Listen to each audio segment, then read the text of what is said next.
bhagavate vasudevaya. Om namo bhagavate vasudevaya. Om namo bhagavate vasudevaya.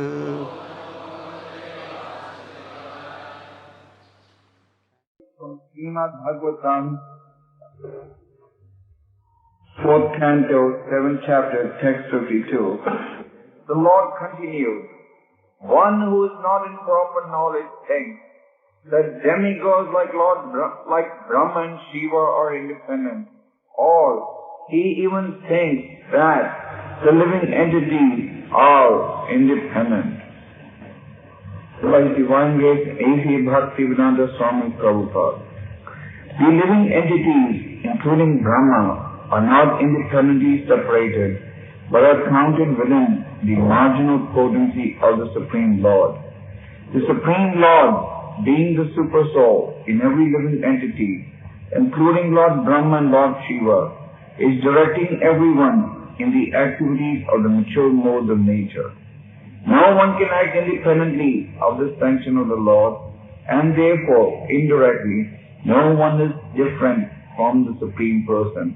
Certainly not Brahma and Rudrau, who are incarnations of the mature modes, of the mature nature's mode of passion and ignorance. Om Jnana-Tyanandasya Chandana Shalakya Chakshunmilitanena Tasmai Shri Gurave Namaha Shri Chaitanya Manovistam Stapitam Yena Bhūtale Om Rupakadhamayam Dadati Swabharantikam Vandeham Shri Guru Shri Yutapada Kamalan Shri Gurun Vaishnavanascha Shri Rupam Sagadatam Sahadana Radhinatham Vitam Tam Sadevam Sadvetam Savadhutam Parijana Sahitam Krishna Chaitanya Devam Shri Radha Krishna Padam Sahagana Lalita Shri Vishakha Navatamscha Tasmin Brahmāni advitīye kevale paramātmani brahma-rudrau bhūtāni bhedenājño nupaśyati. So the key point here is the presence of the Supersoul in every entity. What the Lord is stating, that one who is in complete knowledge, he does not think that demigods like Lord Brahma or Śiva or any other individual is independent of the personality of Godhead. In this verse, there is a word parama-ātmani. Parama-ātmani is translated as a Supersoul. So the point is that the Lord, as the parama-ātmani, is present in every entity, and hence no one is considered to be independent. In the Katha Upanishad, it is described that just like there are two birds in any tree, the anu-ātma and the vibhu-ātma are sitting within the heart of every living entity. And the anu-ātma is just trying to enjoy the fruits of the tree, whereas the vibhu-ātma is just witnessing the activities of the anu-ātma. So the anu-ātma refers to the individual soul, and the vibhu-ātma refers to the Supersoul, who is also known as the paramātmani. That the anu-ātma comes under the influence of the mode, just like in this verse in the discussion, it is reported that Lord Śiva and Brahma are both under the influence of the mode. So the anu-ātma has the capability of coming under the influence of the mature mode, but the vibhu-ātma always remains transcendental. Therefore, the vibhu-ātma is also known as paramātmani. Para means it is completely transcendental or beyond the influence of the mature mode. The anu-ātma or the individual soul is referred in the Vedas to be bhakta. Bhakta, we understand bhakta to mean devotee. But bhakta also means the soul that is maintained. And the Supersoul is known in the Vedas as bhukta. Bhukta means the soul that is maintaining all other souls.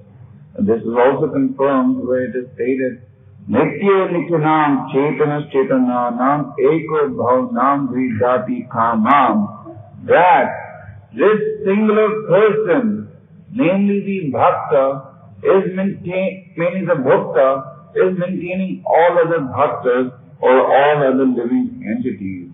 So the point is that the individual soul is bhakta, is maintained by the Supreme Personality of Godhead who is present as the Paramatma. In other words, the individual is able to function only as the Paramatma who is situated within the Atma is present in every entity's body.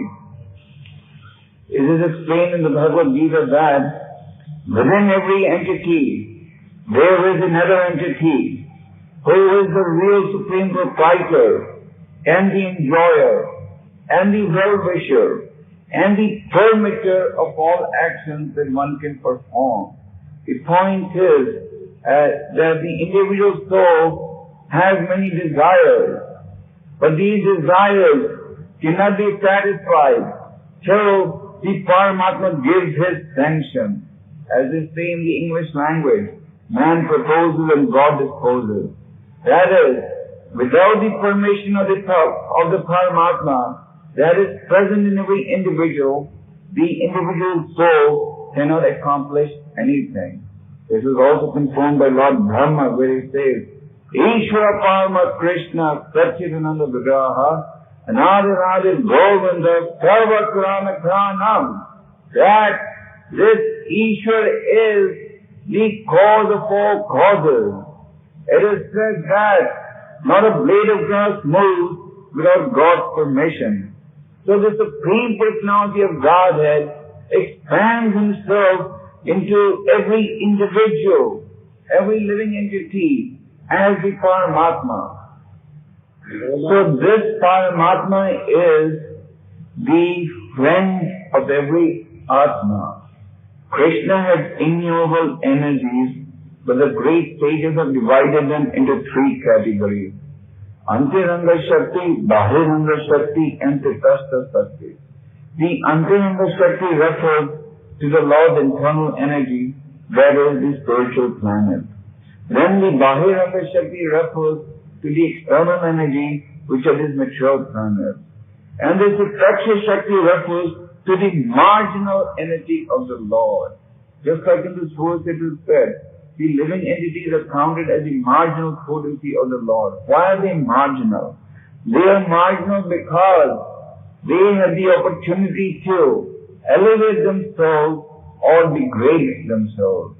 But the Supreme Lord and the individual soul are actually friends. But the individual, Anuatma, he has rebelled against the desires of the Lord and he has left the Lord's kingdom. But the Lord is so kind and he is such a dear friend of the Anuatma that even though the Anuatma wants to go away from the Lord does not let him go away alone. He lets the Anuatma try to satisfy whatever he may desire, but he still accompanies the Anuatma as the Paramatma always. So every living entity, whether it be a human form or a lower species, it has the Paramatma accompanying him. And just see how merciful the Lord is. Even if we love somebody, when that somebody is going to a dirty place, we don't want to accompany that somebody. But this Paramatma is accompanying the Atma even when that Atma goes to a dirty place. This goes to prove that the Paramatma is the real ever well-wisher of every Atma. So the Paramatma is accompanying every Atma. Wherever the Atma goes, the Paramatma accompanies the Atma. And its function is mainly to be there as an observer and as a witness and as the sanctioning authority. It doesn't enjoy. The individual Atma is engaging in activities by which it will enjoy and suffer.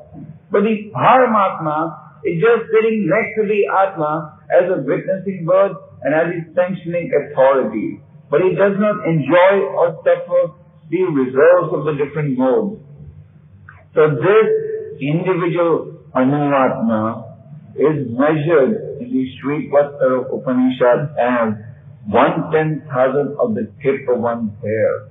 That is, if one was to take the tip of one's hair and divide it into 100 pieces, and further divide each of these pieces into another 100 pieces, that would be the measurement of the individual Atma. And within that individual Atma is situated the Paramatma. Just see what a fine technology that is. This is. The individual soul is 1/10,000th of the tip of one's hair, and within that individual soul is also situated the Paramatma. So at times, people say, how am I to know that I'll be punished? And even if there is a system of punishment, who is actually witnessing all this? Śrīla Prabhupada once, when he was in college, he related this story. He was in the Scottish college in Calcutta, where the professors were all British, and the Britishers at that time didn't believe in this business of the soul and life after death. So this professor called Śrīla Prabhupada and said, you Hindus believe in the soul, but who is witnessing the sins that you are performing? So Śrīla Prabhupada related later on that at that time he didn't know the answer. But the real answer is that it is this Paramatma which is acting as a witnessing bird. And this Paramatma is recording everything that the individual does. And after death, the living entity again begins another life. And he begins his actions based upon his past desires. And who gives him necessary intelligence to act in that way? That is coming from the Paramatma. Because the Paramatma knows the activities that the concerned Atma has performed in the previous life, and based upon that, the Paramatma gives him the necessary intelligence, so the Atma then continues to perform activities based upon his past deeds. So the Paramatma is the witness, and the individual Atma, as long as it is engaged in trying to enjoy, independent of the desires of the Paramatma, it is always very morose and very sad. But the moment the individual Atma turns towards the Paramatma, it becomes joyful and blissful. In the Bhagavad Gita, all of us have probably seen the painting of two birds sitting in a tree. One bird is just enjoying the fruits of the tree, and the other bird is simply acting as a witness.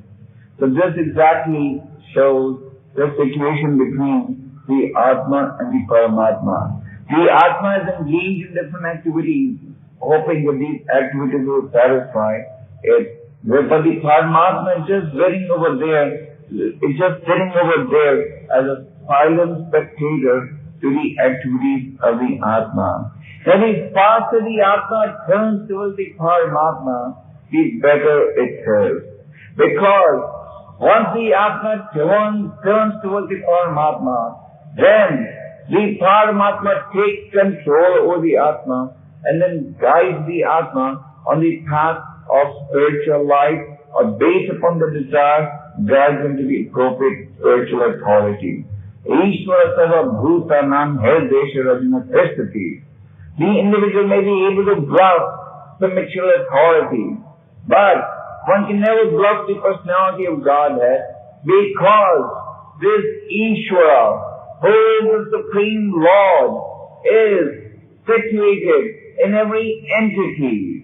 Therefore, the constitutional position actually of the individual Anuatma is to turn towards the Vibhu Atma, or the Supreme Personality of Godhead.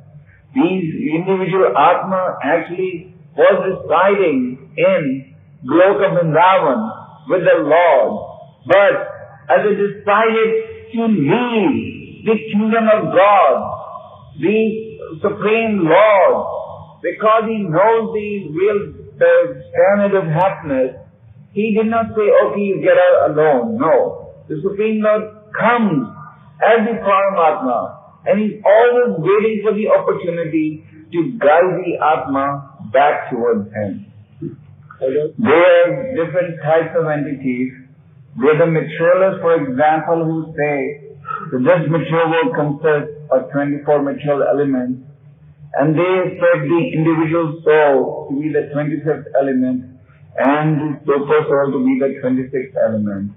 And then there are also the different types of transcendentalists who say that if the Lord is present in every individual heart as the Paramatma, then the Lord doesn't have his original identity.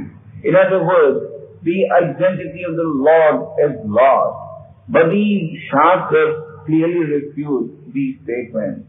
The Shastras say that thou the Lord is present in every individual of the Paramatma, the Lord still retains his original spiritual identity. Om Purnam Adha Purnamidam. Just like the sun, you can feel the presence of the sun rays wherever you may go. But that doesn't mean that there is no sun disk, or that there is no sun planet, or that there is no sun god. The sun god is also there. The sun planet is also there, and the sun disk is also there. And the effect of the sun rays can be felt wherever the individual may go. Similarly, the Lord is still present in his original transcendental form, but at the same time, he has a capacity to expand and enter into every entity of the Paramatma and still not lose his original spiritual identity. So the real beauty in any entity is not this body which is composed of 5 gross elements, but the presence of the soul and the Supersoul. It is unfortunate that the entities are completely blinded and hence are not able to appreciate where the real beauty lies. What is the difference between a living man and a dead man? The difference is only one. That is, the soul is absent in one and it is present in the other. The individuals are spending so much money to go to nightclubs to look at what they call a beautiful naked form of a woman, for example. But this gross form composed of the 5 elements is not the real beauty. If the gross form composed of the 5 elements is the real beauty, then why doesn't one go and look at a dead form of a woman? Why isn't one attracted to the dead form of a woman? Doesn't matter how beautiful a woman may be, but no one wants to go near a dead person. Why? Because if one is trying to satisfy his eyes by seeing this visible form, then why isn't one ready to go to a dead form of a woman? The answer is that that dead form doesn't contain the real beauty. The real beauty is missing from the dead form. The materialist, blinded by the knowledge of the material energy, doesn't know where the real beauty lies. And he thinks that the real beauty lies in these different sensory objects that he's being exposed to. And hence, his entire planning and strategy in life is based upon satisfying these senses. But the real beauty, as we are trying to indicate, is not the gross body. The individual may be ready to spend hundreds of dollars to spend a night, get to see a beautiful woman, but if he's offered a huge amount and asked to stay in the same room as a dead woman for a period of time, he will refuse. Even if the woman's mature body may be beautiful in the mature sense. So the reason is that he cannot appreciate that beauty. So the real beauty is not this gross body, but this soul of this part which gives life to the different parts in the body. That is the individual soul. And when we talk about the individual soul, we cannot but also talk about the super soul. Because just like the individual soul is present within every individual, the super soul is present within the individual soul. So the point is that the real beauty in any individual is not this physical body which may be very handsome or very beautiful, but that spiritual spark that is giving the energy to the body and the life. So the real difference between the living being and the dead being is the dead being has lost the real beauty, whereas the living being's body contains the real beauty. So this Krishna conscious movement business is to tell people where lies the real beauty. The people are thinking that the real beauty lies in these ghost homes and in these so-called relationships. For example, a father and mother may like his child, but even when the child is dead, the physical body is still present over there. So what is the use of crying? We are so attached to each other's body, so the individual, even when he dies, he's still present over there. Then why are they crying that my so-and-so is dead? The reason they're crying is that the soul, which was present in that individual, has decided to quit this body and go and take on another body. So the real identity or the real beauty is not this gross body which is composed of the and unmoistened. It can never be burnt, nor can it ever be seen. For example, if any of you were to see a picture of yours when you were, say, a year or 2 years of age, you will say, this is I when I was 2 years of age. But today, your body, which is 20 or 25 or 30 years older, looks completely different. So on what basis can you say that this is I when I was 2 years old or 3 years old? The only basis is that the soul was, the same soul was present when you were young, and the same soul is giving you the energy now. And therefore you can say, this is I when I was 2 years old. So that I is this individual soul, and not this body that you're always thinking that this I represents. Even medical science has proved that the cells of one's body die every 7 years, and every 7 years one is getting new cells. So this goes to prove the theory of reincarnation. That is, every 7 years the cells are dying and one is taking a new birth. There are a lot of people today who don't believe in the theory of reincarnation. But reincarnation is taking place right in our very life. So why can't it take place after death? That just means sleep for an extended period. Just like on regular days, one gets up early in the morning to go to work. When on a weekend or a holiday, he sleeps for a longer period. They get up at 12 o'clock or 1 o'clock, isn't it? Similarly, death is nothing but sleep for an extended period. One goes and sleeps for 6 months and then he gets up. So reincarnation is taking place, and the knowledge of reincarnation must be there. And that knowledge is there if one understands the nature of the soul, which is eternal. That is, eternal means it can never die, it can never be killed, it can never be seen by any weapon. I think I related that story of Dr. Bigelow. Dr. Bigelow was a world-famous surgeon at the Toronto General Hospital.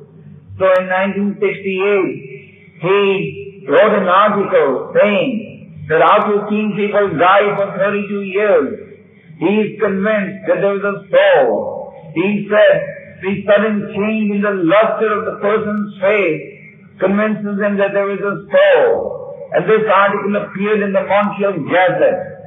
So we sent this article to Śrīla Prabhupada. And this correspondence, I believe, is published in the Science of Self-Realization. But Śrīla Prabhupada in his correspondence thanked Dr. Bridgelow for accepting that there is a soul, but he said, your attempt to see the soul will not be successful. And Śrīla Prabhupada quoted various verses from the Bhagavad Gita where it is stated that the soul can never be seen. And in the end, Dr. Bridgelow acknowledged that the information that Śrīla Prabhupada was explaining was far superior to anything that modern science will ever be able to discover. They have microscopic lens.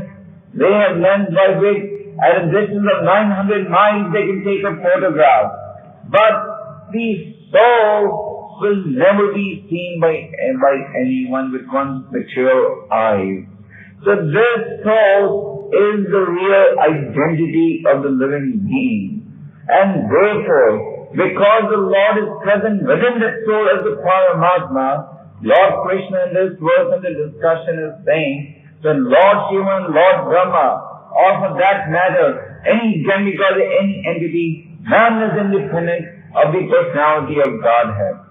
But the entity remains in the mature world as long as he does not turn towards the anupaśyati or the paramatmani. And as long as one is in the mature world, he continues to exist under the influence of what is known as the different modes. Deviyesha gunamai mama maya dhuratya. Krishna says, this material energy of mind, consisting of the three modes, is very difficult to overcome. So what are the modes? The modes are namely of three types, goodness, passion, and ignorance. And it is the responsibility of these modes to keep the living entity entangled in their influence. And as long as one is under the influence of the material energy, there is always a competition going on between the different modes to gain control over the living being. And we see that practically. Sometimes an individual may be under the influence of the mode of goodness, and he may tell the Krishna conscious devotees, take some donation, I like the work that people are doing. But the same individual, later on in the day, comes under the influence of the modes of passion and ignorance, and he engages in illicit activities. That is because there's always a competition going on between the modes to grab that individual. So, just like you have three basic colors, red, yellow, and blue, and all the other colors that you see are a result of a combination of these three basic colors. And these three basic colors combine and produce all the other colors that you can see. Similarly, these three modes, goodness, passion, and ignorance, they combine together and create a variety of illusions. And it is these illusions that are responsible for keeping the Atma away from the Paramatma. Though the Atma is right next to the Paramatma, you can't even measure the difference. They are right next to each other. Still the Atma doesn't turn towards the Paramatma because of the influence of the three modes. And this influence is being manifested through a variety of illusions. And what is this illusion? That I'm this body, I'm so-and-so, I'm so-and-so. So I should try and enjoy these different senses. So, Krishna says, Vame prapadayante mayam nitam karanti te. One who, however, surrenders unto me can get out of this influence of the material mode. But so it is the responsibility of this Krishna conscious movement to give the knowledge by which our Atma can be guided to turn towards the Paramatma, or that the Atma can be made to get out of the influence of the three modes. It is not that the individuals cannot be saved. Lord Chaitanya Mahaprabhu says, Haridas, Yamna kare maha apara, go brahmane hinsa kari maha akdurakara. He says, these Yamnas are so sinful that they are leading their lives by just committing sin, by deriding the Vedas, and by killing the innocent cows. Go brahmana hinsa kari. So this is the definition of the Yavana. But due to Lord Chaitanya's mercy, even if the Yavana is very, very fallen, they can be saved by some process or the other. Srila Prabhupada used to give the example of different categories of grasses. You have the dry grass, the green grass, and the wet grass. If you were to light fire to the wet grass, you would have to burn several matchboxes. You won't be able to accomplish your task with one or two matchsticks, but with one or two matchboxes, you may be able to light it. Then, if you want to burn fire on the green grass, you may not need a whole matchbox, but you may need several matchsticks. And if you want to light fire to the dry grass, you can accomplish that with just one matchstick. So, these three gradations of grasses are compared to individuals in the different modes. The dry grass is compared to the individual in the mode of goodness. The green grass is compared to the individual in the mode of passion. And the wet grass is compared to the individual in the mode of ignorance. The individual in the mode of goodness, like the dry grass, may just require a little bit of preaching to get to the state of pure goodness. And the individual in the mode of passion may require more preaching than the individual in the mode of goodness, but less than the individual in the mode of ignorance. And similarly, the individual in the mode of ignorance, it is not that there is no hope for him. There is hope for everyone by the Lord's mercy, but he may require more extensive coaching and guidance. So the point is that everyone in the mature world can be saved. It's only the degree of effort that may vary. Those who are fortunate have to make the unfortunate fortunate. Those who receive the mercy have to pass on this mercy to others. And that is the process of Krishna consciousness. This Krishna consciousness movement consists of those who were unfortunate and have now become fortunate, and those who had the fortune of receiving mercy. Now this mercy of Krishna consciousness has to be distributed throughout the world. There was a leper called Vasudeva Vipra. This leper Vasudeva Vipra was suffering from a very serious disease. And Lord Chaitanya cured him of his disease. And then Vasudeva Vipra asked him, "My dear Lord, you have cured me of this disease. What can I do for you in return?" And the Lord replied, "Just if you want to please me, if you want to pay back what I've done for you, go and spread this Krishna consciousness." So those who are unfortunate have become fortunate by receiving this transcendental information on Krishna consciousness. That is the process of becoming happy. So this mercy has to be passed on to those who are unhappy and those who are suffering.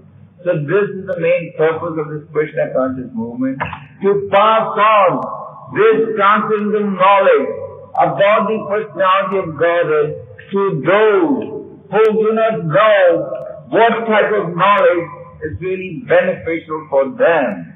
That is, every devotee of this Krishna conscious movement has to take it as his prime goal to somehow or the other repay our debt to the spiritual master by spreading this transcendental movement. Similarly, about 7 years ago, the devotees of the Los Angeles temple had written a letter to Śrīla Prabhupada saying that some devotees had written, I don't know how many. They had expressed that we feel so fortunate that you have saved us from the miserable animalistic life that we were leading. What can we do to repay our debt to you?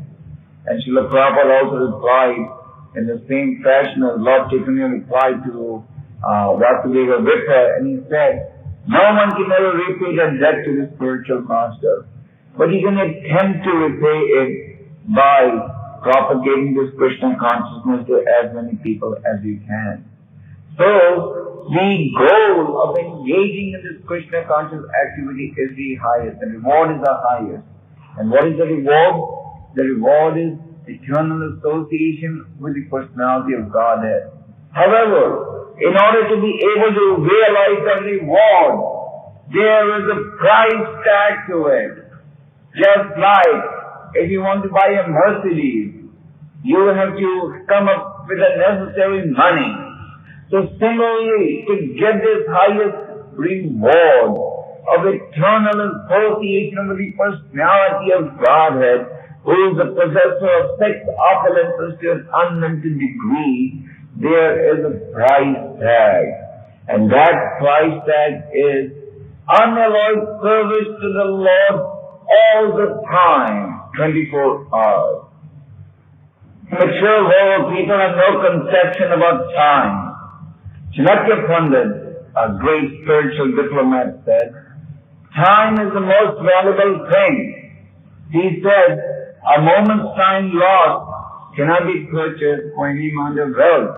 For example, for the few years that we may have wasted as we are young, even if we were to get the wealth of the entire Middle East countries, or the gold of entire South Africa, or the wealth of all the rich people of the world, still, with any amount, unlimited money also, we could not buy back the time that we may have lost.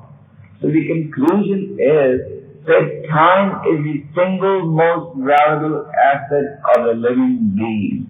Besides the fact that one has a human body, the next most important asset is this time. So time should not be wasted under any circumstances. Every minute of one's time should be utilized in practical service to the personality of Godhead. Then one will be able to get this rich reward. So the devotees of this Krishna conscious movement, they have to shoot for this rich reward. That is the reward of eternal association with the Lord. Of course, the devotee is such that he doesn't care what the Lord may grant. The Lord may send him to hell, or the Lord may send him to heaven. The devotee doesn't care. But the Lord promises on His side that if one engages in unalloyed devotion to me, then he will return to my abode, from where he will never again return to this miserable material world. So the price that we have to pay to enter into that place is unalloyed devotional service to the Lord all the time. So the devotee is one who is very conscientious about seeing that not a minute due is lost. Doesn't matter the marathon season is over, so now it doesn't mean that one can take life a little easy. Not a minute is lost. This Krishna conscious movement is known as the Sanatana Dharma. That is the eternal religion. So it is the eternal religion of every entity to engage in practical devotional service to the personality of Godhead 24 hours a day. This is His eternal religion. One should be careful not to waste even a minute in useless talk or useless activity. Śrīla Gopāla says there are 6 factors that are detrimental to spiritual progress. Atyahara prayasascha prajalpa niyamagraha. So prajalpa or useless talk is one of them. Therefore the Vaishnava is advised that every second of his time should be utilized in service to the personality of Godhead. And in executing one's service, one may experience joy, or one may have to go through some difficulties, but even if he has to go through difficulties, one is actually connected with Krishna in a joyful position, because that difficulty that I may be experiencing is related to Krishna. So that difficult situation is related to Krishna, therefore it is completely transcendental. And because that difficult situation is related to Krishna, it may appear that the situation is difficult, but one obtains unlimited spiritual strength by being in that position. So the devotee doesn't hesitate from executing his devotional service if that task involves difficulty or anxiety or problem.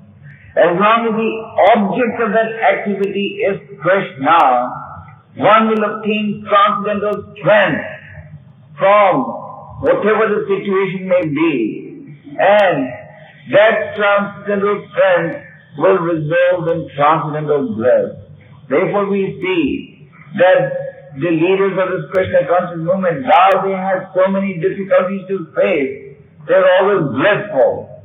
Whereas the materialists, they also have a lot of difficulties to face, but in order to hide their difficulties or overcome their tensions, they have to engage in so many illicit activities like drinking, eating, illicit sex and so on. But the devotees of this Krishna conscious movement are able to face the difficulty because the object of that difficulty is Krishna, and therefore they get transcendental strength. And that transcendental strength is later on translated into transcendental pleasure. So the point is that every second of our time should be utilized in the service of Krishna. And in order to execute this service to Krishna, the process may at times be a little easy, or at times may be very difficult. But we have to remember that as long as the object of that activity is Krishna, even if the activity is difficult, one will be progressing spiritually because he will receive more spiritual strength. All of them as a surrender to me, I reward them accordingly. So a difficult situation means that one has to completely surrender to the Lord even more and be dependent even more on the Lord's mercy. Just like when one is out in Sankirtan, one is completely dependent upon the Lord's mercy. Doesn't matter whether you're selling paraphernalia or whether you're selling a book straight. You have to depend upon the Lord's mercy because it's not sure that the other person is going to make a purchase. You may have a winning product. So many products that may appear to be winners end up failing in the marketplace. So one can never be too sure. So the point is that when the entities out engage in this preaching assignment, their result is directly controlled by the Lord. So the devotee, wherever he may be, he's always praying to the Lord by the power of Vishnu Smarnam to make his preaching successful. The preaching may be distribution of paraphernalia or whatever, to make it successful, so that Lord Chaitanya's anxiety about seeing so many yavanas can be reduced.